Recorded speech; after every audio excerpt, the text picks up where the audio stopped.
So I'll start off. I'll just kind of introduce me a little bit and how I got to this, and say something a little bit about how the weekend is going to unfold.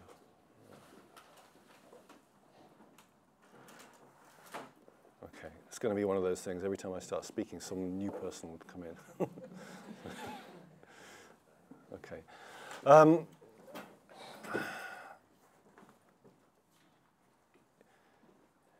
Yeah, so I mean, I got asked to do the Fukushin after I finished the course, and I think the reason for that is because I had done before studying Shanghan, I'd been doing Kampo. That was my first introduction to herbs, and although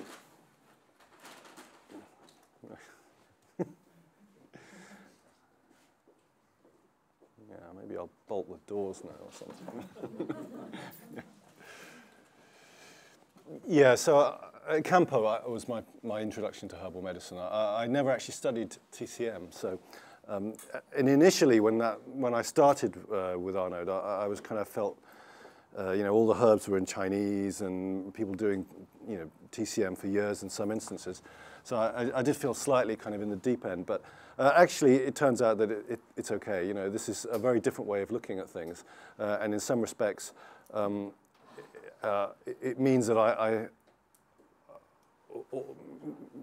haven't had to kind of unlearn a lot of different formulas, which some of you have had to do, which is, but the thing is, I also know lots of people who practice both. They do it from the perspective of Shanghan, but they also use a few formulas outside of that. So it's possible, but it's not kind of the main thrust of the course. We try to get you to think along these particular lines and to use these particular formulas.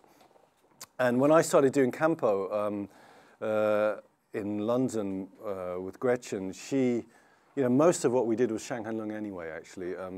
Kampo is, I'm going to talk a little bit about Kampo this morning in any case, just to try and put you in the picture with regards to Fukushin. But Kampo these days is probably about 80% Shanghan Lung in any case. But there was a few other formulas that I learned, from the stomach and spleen school and from different places.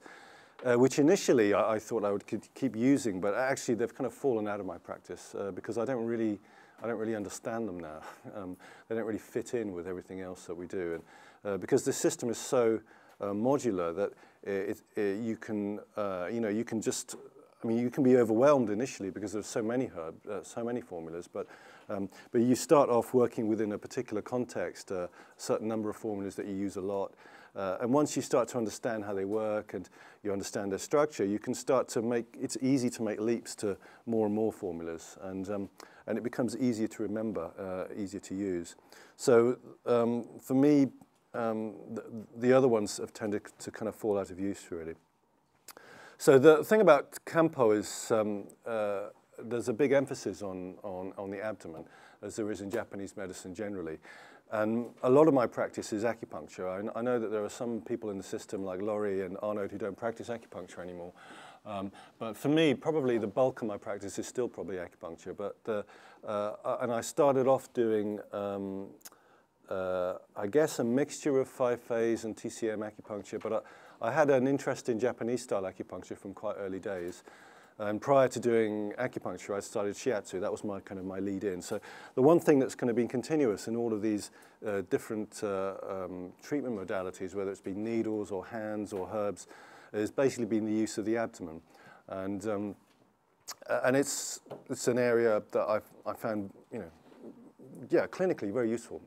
It's very responsive, and although since I've been doing this system longer and longer, I start to, obviously in Arnaud's system, it's much more orientated around the pulse. And I think what often happens is that, when I first started doing it, I was much more abdomen than pulse. But the longer you do it, the more you kind of get drawn into using the pulse. And the pulse becomes clearer, easier to remember, it's quicker in some respects. And sometimes it's much cleaner as well. With the abdomen, will draw you into certain kind of herb methods, but there are fewer instances where you can touch the abdomen and immediately get to a formula, whereas with a pulse you can do that much more easily, I think.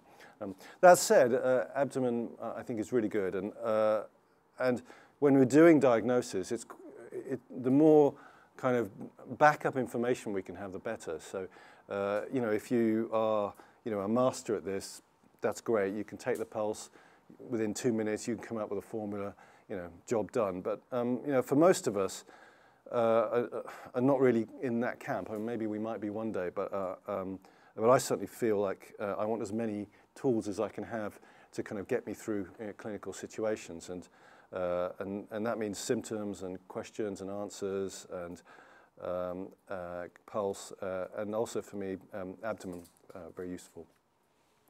So, I mean, over the years, I was just counting it, I've come across 9 different abdominal palpation systems, and there are more out there as well. So it's been taken in many, many different kind of ways, and it's very useful for acupuncturists and for herbalists. And how all of these abdominal systems can coexist is kind of interesting. Some of it's to do with kind of zones of the abdomen. Some of it's to do also with the degree of pressure palpation that you use. So some abdominal diagnosis systems are very, very light. You're just touching the surface. Some of them require considerable more pressure. And you know, the more you do, the more you start to pick up on information. And you don't have to have all of this in your head. I certainly don't use all 9 of these systems. I probably primarily use 2 or 3, but there's a lot of background information that you can pick up through palpation. So for the weekend, yeah, I'm going to start off, we'll say a little bit about Japanese medicine, a bit about Kampo, and then we'll do some basic palpation of the abdomen, and then we'll look at the basic abdominal palpation zones, and then probably more tomorrow we'll be looking at how the abdomen reflects certain herb methods.